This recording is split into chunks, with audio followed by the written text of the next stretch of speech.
a los niños que pasen a la zona Kids. Nos alegra que hayas venido en esta tarde a alabar a nuestro Dios, a glorificar su nombre.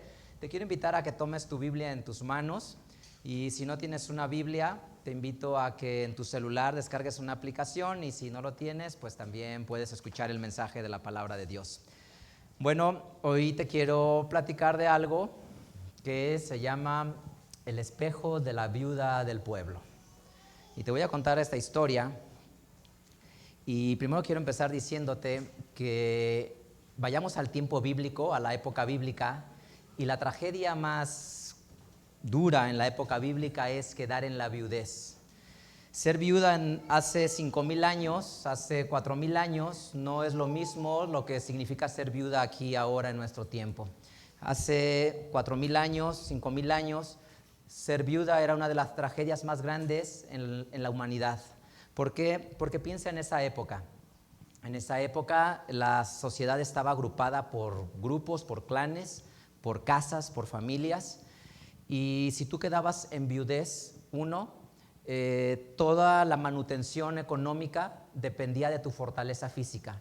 No existían trabajos como hoy existen, intelectuales, que personas sin sus manos, solo con su mente y su cerebro pueden crear cosas, imperios económicos y tener una fortaleza económica tremenda. En el tiempo bíblico, las personas necesitaban trabajar físicamente para poder mantenerse. Necesitabas la fuerza física. Luego, las ciudades, los pueblos, las aldeas, generalmente no todas eran amuralladas, muy pocas ciudades eran amuralladas. Y eso significa que cualquier grupo de bandidos podían llegar y asaltar un lugar y desproteger a la persona. Violar a las mujeres, forzarlas, quitarle a los niños y llevárselos como esclavos. Por tanto, las tragedias más fuertes en la Biblia es la viudez. En la Biblia, una mujer viuda es una mujer desamparada, vulnerable, una mujer que puede ser explotada, maltratada, una mujer que puede ser forzada. Y entonces la Biblia pone la viudez como una de las tragedias más duras del ser humano. Y por eso Dios, que es todo compasivo y misericordioso, en su ley tiene muchos capítulos, muchas recomendaciones acerca de la viuda. Y por ejemplo, nuestro Dios dice: si alguna vez una viuda viene y te pide prestado, jamás le pidas la capa a la mujer, porque en el tiempo bíblico, y hasta hoy existe esa figura, existían los préstamos con prenda, ¿no? Yo pedía un préstamo y le dejaba a cambio mi capa o un bien mío en garantía de que le iba a pagar, y si no le pagaba, pues me quedaba con ese bien. Entonces la Biblia dice que cuando a la viuda le prestes, jamás le prestes a cambio de su capa, ¿no? Porque es lo único que la mujer tiene, porque ser viuda es sinónimo de pobreza, de hambre, de desolación en el tiempo bíblico. Y Dios dice en la ley, en la Torá, que cualquiera que ataca y agrede a una viuda enciende su ira, porque Él está para proteger a las viudas. Es decir, está para proteger a las mujeres desamparadas. Dios tiene mucho cuidado de las personas que caen en viudez. Tan es así que en la Biblia, hay muchas en la ley de Moisés escrito esto, pero te quiero leer una porción de ello nada más. Levítico capítulo 19. Vamos a Levítico número 19, versículo 9 y 10. Levítico capítulo 19, versículo número 9 y 10.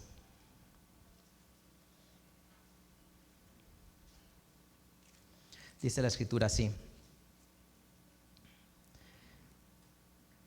cuando segares la mies de tu tierra, no acabarás de segar el rincón de tu haza, ni espigarás tu tierra segada, y no rebuscarás tu viña, ni recogerás los granos caídos de tu viña.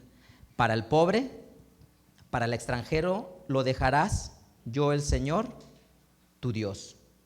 Entonces, lo que Dios tiene muy claro es que cuando llega el momento de la escasez para las personas, le dice al pueblo: cuando vayas y ciegues, no vas a cegar todo, sino que dejarás lo que la tierra deje, porque la gente pobre, solo los pobres pueden entrar a cegar la última parte. Es decir, ya recogiste la mayoría y ya quedó muy poquito, pero todavía puedes encontrar cosas. Dice Dios: no vayas y busques más, deja que eso así para que los pobres vayan a cegar.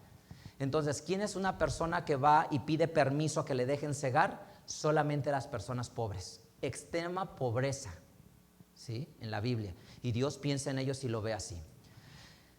Es tan sinónimo de dolor, de sufrimiento y de carencia ser viuda, que en el primer libro de los Reyes, capítulo 17, está escrita una historia de Elías.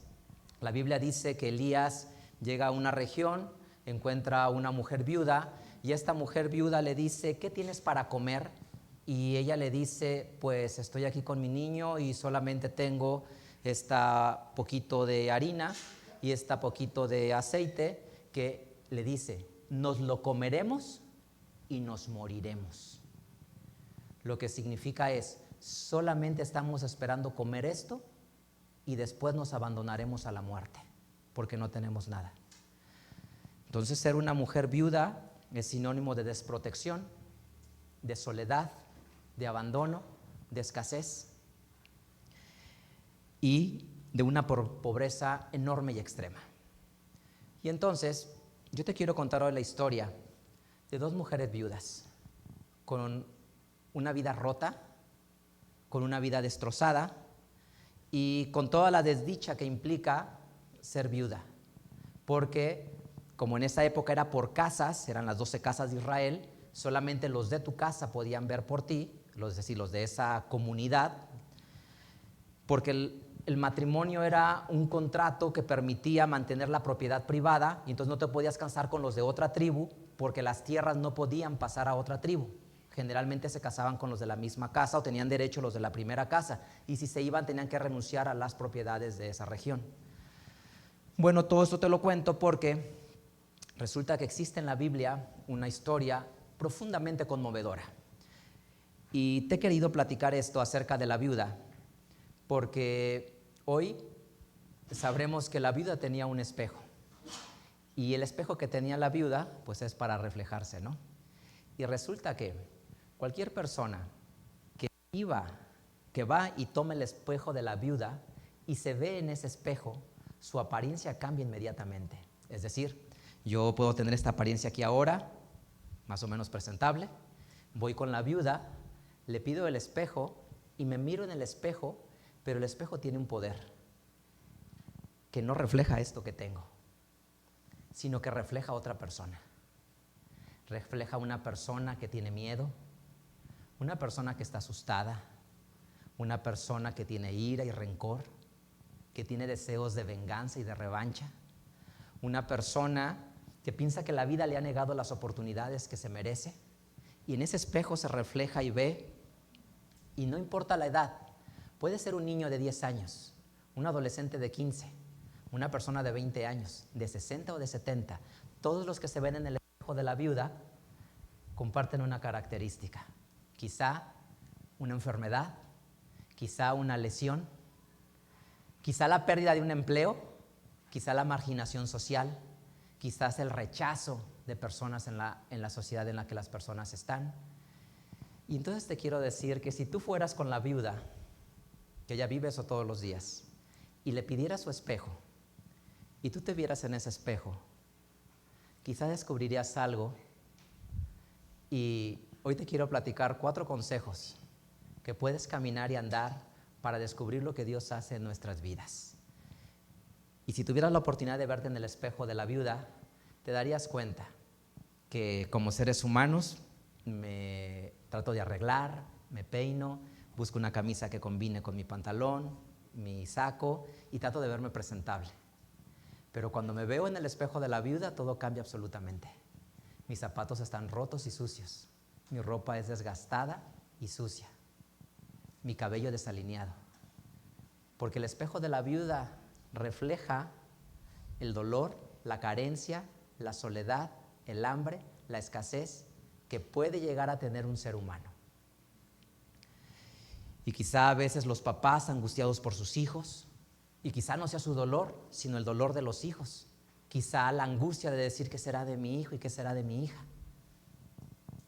Pero el espejo tiene ese poder de reflejar la vida de las personas.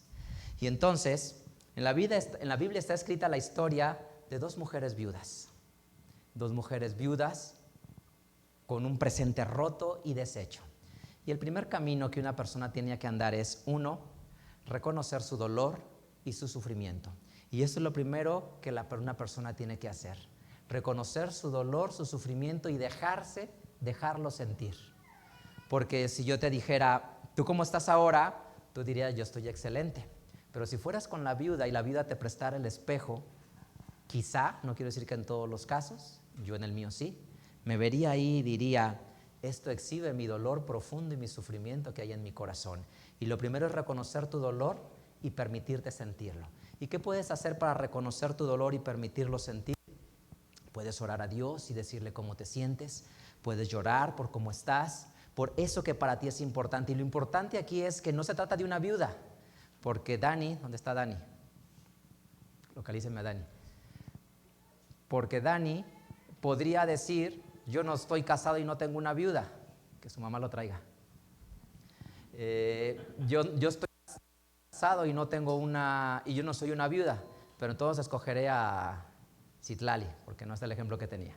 Entonces Citlali podría decir, yo no estoy casada y no soy viuda, pero aunque esté en esa situación, quizás Citlali, si se viera en el espejo, vería sus sueños, su futuro.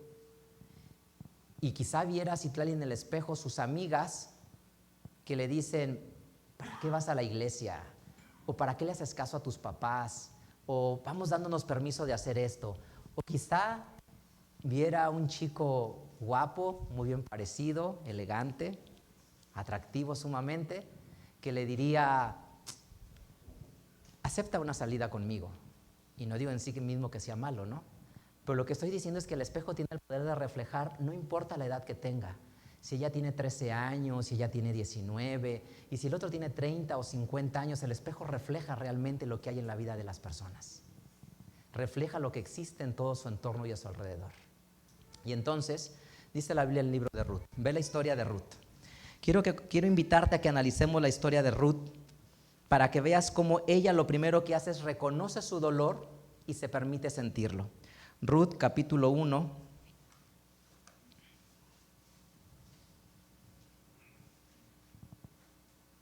Dani, te reservamos un lugar acá en la segunda fila, VIP. Lo pagué aquí al pastor para que me dejara ese lugar. Ruth capítulo 1.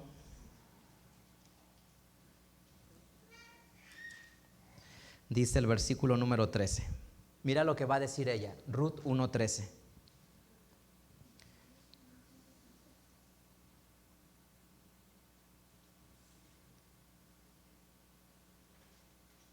Dice, ¿habían ustedes de esperarlos hasta que fuesen grandes estos hijos que yo tuviera? ¿Habían ustedes de quedaros sin casar por amor de ellos? No, hijas mías, que mayor amargura tengo yo que ustedes, pues la mano del Señor ha salido contra mí. Si adelantamos poquito, versículo 20 y 21, mira lo que dice. Y ella le respondía, no me llames Noemí, sino llámame Mara, porque en grande amargura me ha puesto el Todopoderoso. Yo me fui llena, mas vacía me ha vuelto el Señor. ¿Por qué me llamas Noemí? Ya que el Señor ha dado testimonio contra mí y el Todopoderoso me ha afligido. Entonces, ¿cuál es la historia de Ruth y de Noemí? Te la sabes de memoria. Pero lo que quiero rescatar de la historia de ellos es que reconoce su situación vulnerable. Noemí sale con su esposo y con sus 2 hijos de Belén de Judea, porque hay mucha hambre y mucha escasez, y van a los campos de Moab como extranjeros a espigar, a cosechar, a trabajar para tener para el sustento. Estando por allá, el esposo se muere y a los años los 2 varones se le mueren. Se queda ella en viudez, en tierra extranjera, con 2 muchachitas. Y entonces les dice, váyanse ustedes a su casa, regresen a donde son, porque no tengo nada que darles. Regrésense a sus dioses, porque conmigo no tienen nada y quizá puedan reconstruir su vida. Y entonces una de ellas se va, pero antes de eso, en su discurso le dice, no sé qué, porque ellas se quieren quedar, y le dicen, no se queden, porque de aquí a lo que mis hijos crecen, habrá pasado mucho tiempo, y hoy es una realidad que estoy desolada, destruida, angustiada. Y le dice claramente, váyanse. Se sabe en la historia, una se va y la otra se queda. Ruth se queda con ella. Y regresan juntos a Belén de Judá cuando las cosechas se restablecen allá a su tierra, y regresan allá. Y cuando Noemí regresa, les dice, ya no me llamaré más Noemí, sino ahora me llamaré Mara, porque mi vida está llena de amargura. Y eso es lo primero que una persona tiene que hacer, mirarse en el espejo de la viuda y reconocer qué es en su vida. Tengo miedo por mi esposa, tengo inseguridad por mi esposa, ¿sí? Tengo miedo por mi esposo, tengo inseguridad por mi esposo, por mis hijos, por mi trabajo, por mi salud, por el mañana. Y lo primero es reconocer lo que como seres humanos somos. La segunda parte de la historia, o el segundo paso que muestra la historia de Ruth y de Noemí, si tú leyeras en el libro, te vas a dar cuenta que el segundo paso que ellos reconocen es, lee conmigo, dice la escritura aquí, capítulo 1, versículo 16 al 18. Ruth 1, 16 al 18. Dice la escritura. Y Ruth respondió, no me ruegues que te deje y me aparte de ti, porque donde quiera que tú fueres iré yo, y donde quiera que vivieres viviré. Tu pueblo será mi pueblo y tu Dios mi Dios. Donde tú murieres moriré yo y allí seré sepultada. Así me haga el Señor y así me dé, que solo la muerte hará separación entre mí y ti. Y miren lo que dice el versículo 18. Y viendo Noemí que estaba tan resuelta a ir con ella, dejó de hablarle. ¿Qué significa esta frase? Algo muy sencillo. Es mantente enfocado en Dios y date cuenta de las bendiciones que hacen en tu vida. Entonces, el segundo consejo que te quiero dar es, una vez que reconozcas lo que Dios hace, o más bien una vez que reconozcas tu dolor y tu sufrimiento, la segunda parte es mantente enfocado en las bendiciones de Dios.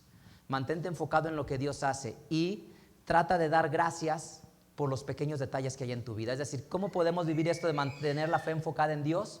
Es dando gracias por los pequeños detalles. Porque a veces Dios bendice tu vida y quieres algo mucho más grande de lo que está en ese momento y Dios ya te está entregando algo allí.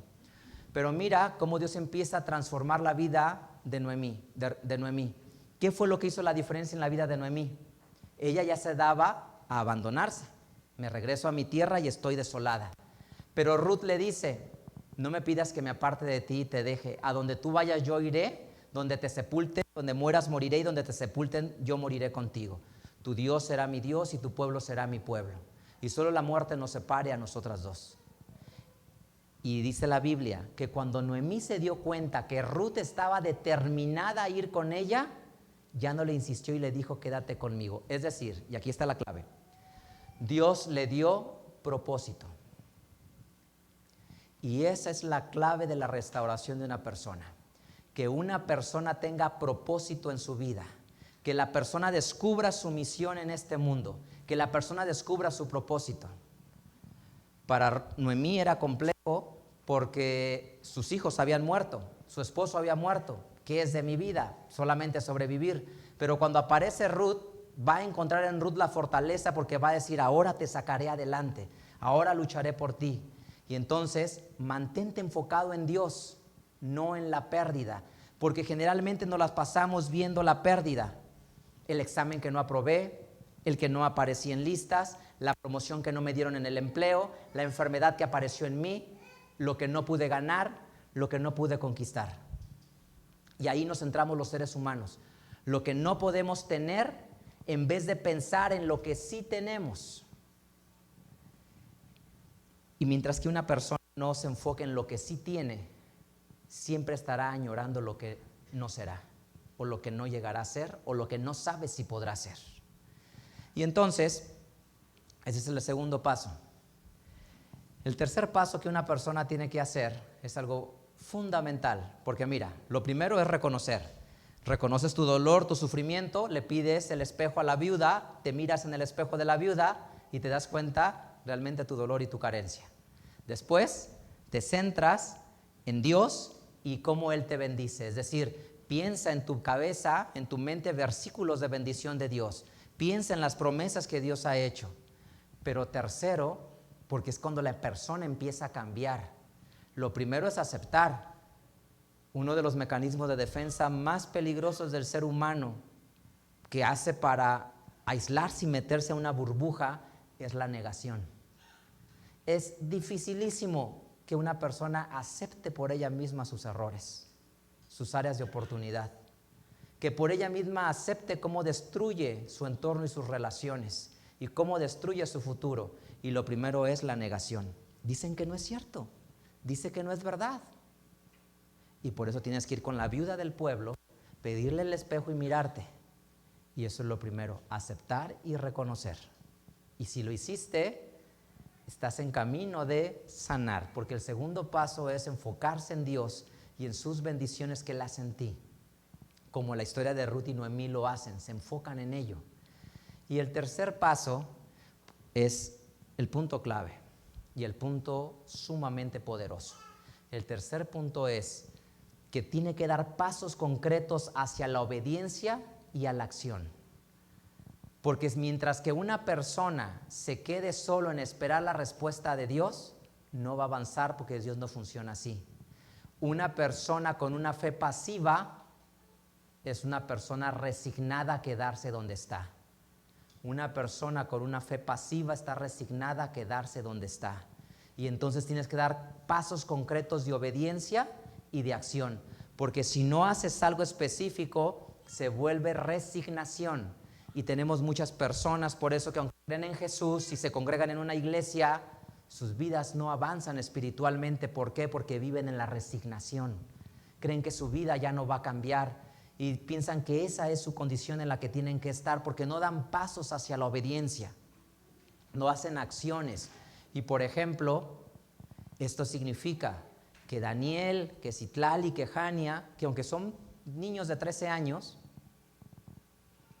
ellos, en esta obediencia puede ser leer la Biblia 10 minutos un día, hacer una oración a Dios 1 minuto, cosas tan pequeñitas como estas, pero significan obediencia, porque una fe pasiva provoca resignación y sepultura espiritual en la persona.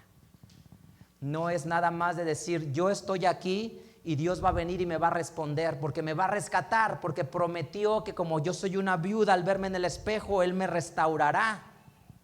Y no funciona de esa manera. Dios quiere que tú te muevas, Dios quiere que tú hagas algo, y cuando tú te mueves y haces algo, Dios va a ir a responderte. Quizá tan sencillo como venir hoy a escuchar un mensaje que te inspire. Quizá tan sencillo como venir a contagiarte de las personas que alaban al Señor. Y venir a contagiarte del ministerio de alabanza que honra y exalta al Señor. Quizá cosas tan pequeñas como esas, pero se llaman obediencia. Quizá tan pequeño como agarrar tu Biblia y empezar por ponerla en la cómoda o en el buró de tu cama, para que cuando te acuestes la tengas a un lado con el pretexto de agarrarla porque está a un lado y la abras y la puedas leer. Se requiere obediencia. Mira a Ruth y a Noemí. Noemí dice, mi nombre es Mara, amargura, ¿sí? Y encuentra propósito porque Dios se lo da en la vida de Ruth. Pero mira lo que hace Ruth. Ruth es una mujer viuda. Y no solamente viuda. En la ley de Moisés, en Deuteronomio 23, dice, no entrará a la congregación moabita. Esa mujer era moabita y se pegó a Noemí y se vino con ella, y entonces llegó a una región extranjera donde en ese lugar la cultura es, no te juntes con los moabitas. ¿Qué le espera a esa pobre mujer? Pero ella hizo el tercer paso, y el tercer paso de la transformación es vivir en obediencia. No solamente fe, porque una fe pasiva causa frustración en la persona y resignación, sino lo importante, acciones que demuestren, acciones que prueban la transformación. Y entonces mira lo que dice la Biblia acerca de Ruth. Dice Ruth, capítulo número 2, versículo 1 al 10. Mira lo que dice.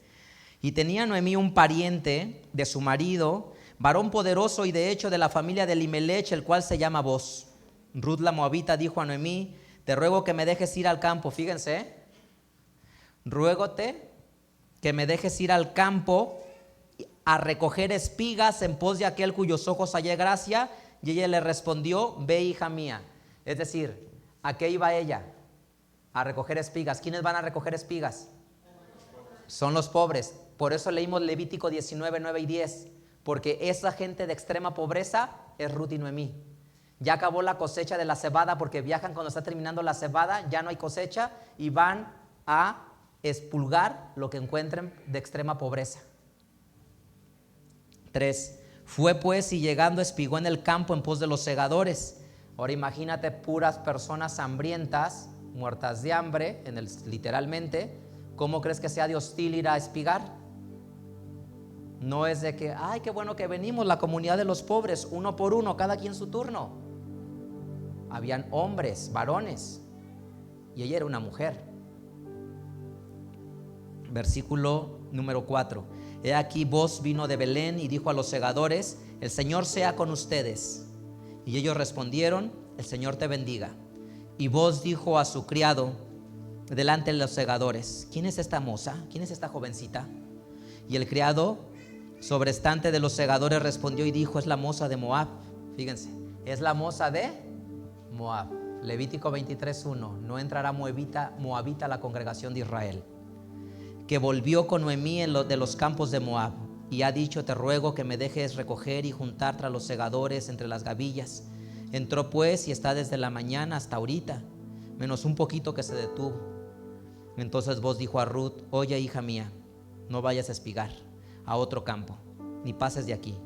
Aquí estarás con mis mozos. Es decir, le dice: te dejaré que aquí recojas.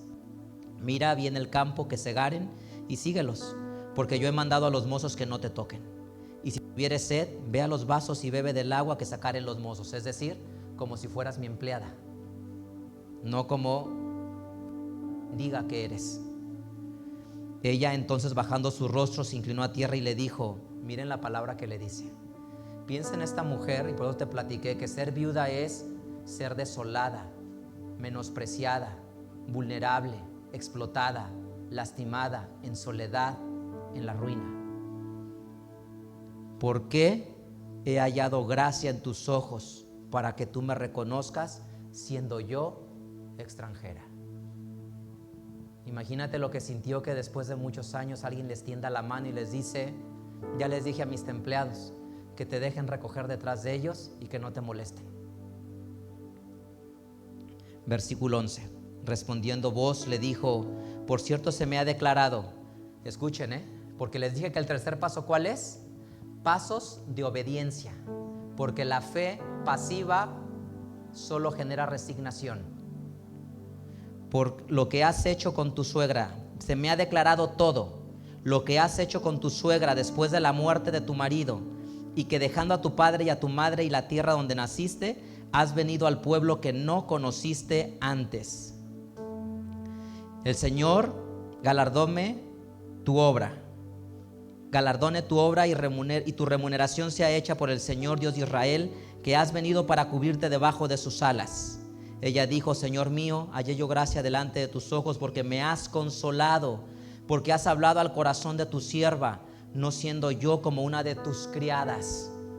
Y Boz le dijo a la hora de comer: allégate aquí y come del pan, moja tu bocado en el vinagre. Y sentóse ella junto a los segadores, y él le dio del potaje, y comió hasta que se hartó y sobró. ¿Por qué crees que la Biblia dice que comió hasta que se hartó? Porque iba muerta de hambre, literalmente. Versículo 18. Y tomólo y vínose a la ciudad, y su suegra vio lo que había cogido. Sacó también luego lo que le había sobrado después de la harta y dióselo. Versículo 20. Y dijo Noemí a su nuera: sea él bendito de Jehová, pues que no ha rehusado a los vivos la benevolencia que tuvo para con los finados. Díjole después Noemí: nuestro pariente es aquel varón, y de nuestros redentores es. Capítulo 3, versículo 10 y 11. Capítulo 3, versículo 10 y 11. Y él dijo: bendita seas tú del Señor, hija mía, que has hecho mejor tu postrera gracia que la primera. Y escuchen lo que dice: no yendo tras los mancebos, sean pobres o ricos. Ahora pues, no temas, hija mía, yo haré contigo lo que tú dijeres, pues que toda la puerta de mi pueblo sabe. ¿Qué saben de ella?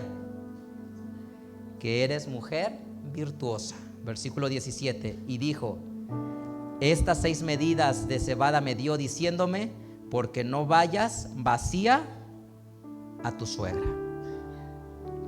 Entonces, haz pequeñas acciones diarias que reflejen obediencia, porque la transformación sucede por pequeñas cosas, pequeños detalles. Una llamada, un lo siento, un lo intento, un me freno, pequeñas cosas. Mira lo que se decía de Ruth: hiciste lo que pocas mujeres hacen. Cualquiera hubiera corrido tras un chico guapo, fuerte, con fortaleza, y tú no hiciste lo que cualquier muchachito hubiera hecho. Tú corriste tras un hombre sabio, proveedor, protector, sustentador. Miraste no lo que los ojos ven.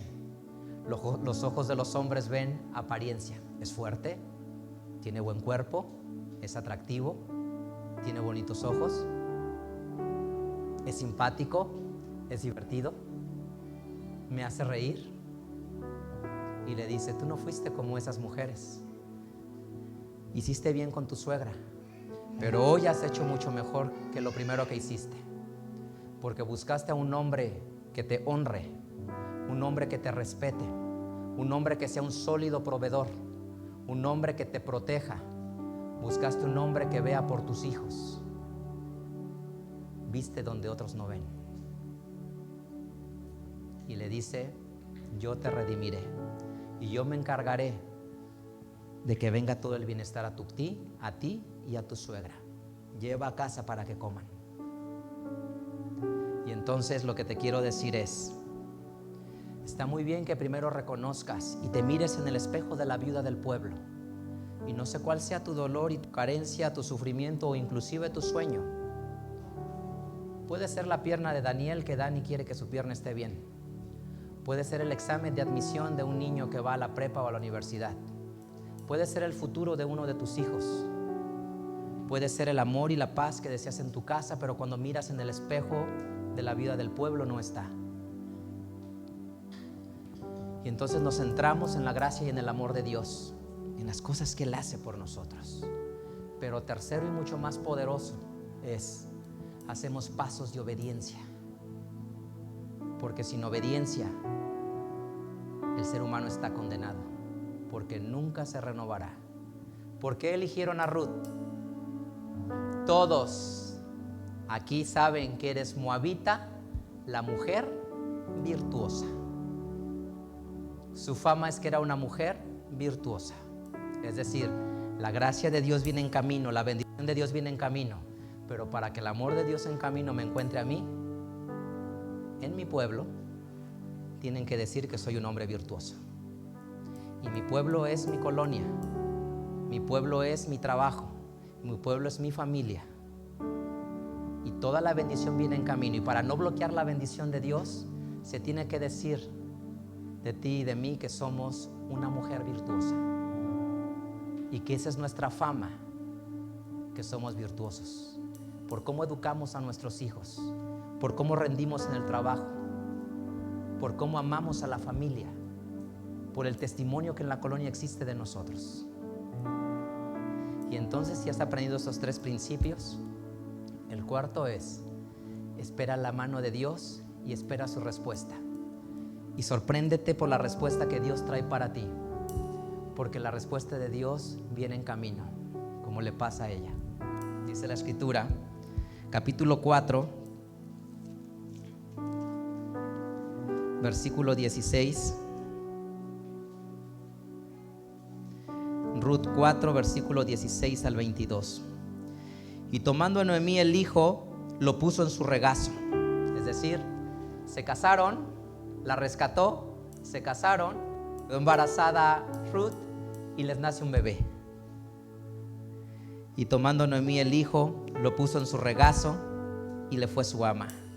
Y las vecinas, diciendo: a Noemí ha nacido un hijo, le pusieron nombre y le llamaron Obed. Este es padre ¿de quién? De Isaí, padre de David. Y entonces confía en la restauración completa que Dios puede hacer. Y es el cuarto consejo que te doy en esta tarde. Confía en la restauración completa que Dios puede hacer en tu vida. Y es clarísimo. Aquellas dos mujeres con una vida rota, que el espejo de la viuda reflejaba lo que el tiempo bíblico decía: soledad, maltrato, dolor, tristeza, desesperanza, hambre, pobreza extrema. En todo su camino el Señor la restauró y al final nació Obed, y a Obed le nació Isaí, y a Isaí le nació David. Y lo más hermoso, a David le nació Jesús, el Mesías que trae esperanza. Jesús es descendiente de esta historia de amor. Jesús es descendiente de esta historia que restaura y que compone. Y en el ADN de las personas impregnan a su descendencia lo que ellos son. La gente que ama, quienes tienen padres amorosos, son hombres amorosos. Quien tiene padres protectores, tienen hijos protectores. Quienes tienen padres productivos, tienen nietos y bisnietos productivos. Porque en el ADN está el amor, en el ADN está la compasión, la amistad, la bondad, la misericordia. Ruth y Noemí nos enseñan la historia más profunda de amor de dos mujeres que nos enseñan el poder de la amistad, de la restauración. De sus lomos nació Jesús. Y si en sus lomos está y en su ADN está el amor y la compasión, mira lo que dice la Escritura. Evangelio según Lucas capítulo 7. Lucas capítulo 7,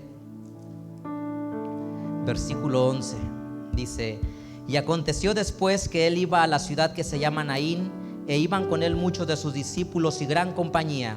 Y como llegó cerca de la puerta de la ciudad, he aquí que sacaban fuera a un difunto, unigénito de su madre, la cual también era viuda, como lo fue su ancestra, su bisabuela. Muchas. Lucas 7, versículo 13. Y como el Señor la vio, se compadeció de ella y le dice, ¿qué le dice? No llores. Y acercándose tocó el féretro, y los que llevaban pararon y dice: mancebo, a ti te digo, levántate. Entonces se incorporó el que había muerto y comenzó a hablar y diole a su madre. Entonces Jesús, obediente a lo que su padre le enseñó, respeta a la viuda y sabe lo que significa la viuda. Entonces, lo que te quiero decir es, le dice a la viuda: no llores, y le dice al muchacho que levante. Este es el espejo de la viuda del pueblo, un espejo donde Dani se puede ver, donde Adiel se puede ver, donde todos los que estamos aquí nos podemos ver. Y cada que me veo en el espejo de la viuda, cambia mi peinado y mi apariencia, y exhibe realmente lo que soy. Una persona que tiene miedo, que tiene dolor, que tiene sufrimiento, que le angustia el mañana, que sufre el desprecio, la burla, el escarnio, pero que me recuerda la historia de Ruth y de Noemí. Y te quiero decir entonces, nosotros deseamos que el Señor te bendiga, pero quiero decirte que no debes de confundir qué significa bendecir. Bendecir no significa que tú no seas viuda. porque entonces vas a decir, yo soy bendecido porque tengo hijos. Él no es bendecido porque no tiene hijos. O puedes pensar, yo soy bendecido porque tengo dinero en mi bolsa. Él no es bendecido porque no tiene dinero en su bolsa. Yo soy bendecido porque tengo cosas que Dios me ha dado y el otro no las tiene. Esa no es la bendición de Dios. La bendición de Dios es que una persona encuentre propósito en su vida. Cuando te des cuenta de eso, no va a importar si tú vives solo en tu casa, porque piensas, yo no estoy bendecido porque vivo solo, y él es bendecido porque tiene en su casa 5 personas viviendo con él. Esa no es la bendición.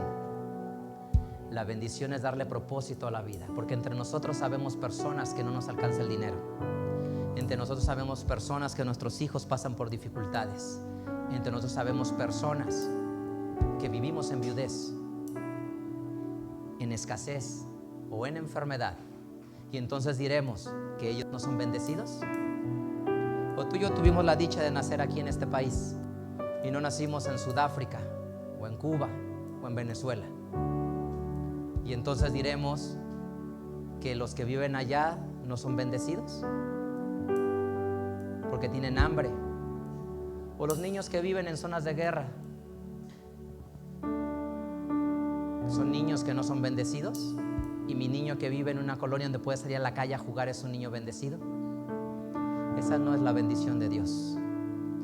La bendición de Dios es la que a la persona en el contexto que esté, sola, acompañada, en viudez, en ruptura, en abandono, encuentra propósito a su vida. Y cuando Dios te da propósito, tienes una razón en este viaje que nosotros llamamos el viaje de la vida. Y esa es la grandeza. Así es que ahora que nos vemos en el espejo de la viuda, quiero que sepas que si sigues estos 4 pasos puedes encontrar un camino para restaurarte. Y entonces que pienses que Dios es el Dios de las viudas. Dios es el esposo de las viudas. Y si te miras en el espejo y resulta que tú, como yo, cambiaste cuando te ves en el espejo, alégrate porque tu esposo viene en camino para restaurarte. Tu esposo está en viaje para sanarte. Tu esposo está en viaje para hacer lo más importante, darle propósito a tu vida. Y si tu vida está en propósito, no importa que tengas enfermedad terminal, no importa que vivas solo, no importa que no te alcance el dinero, porque descubriste el poder y el secreto de la vida, que se llama tener un propósito por el cual vivir. Y ese es exaltar el nombre de Dios. Te regalo un último versículo para ti. Libro de los Salmos, en el Salmo número 146,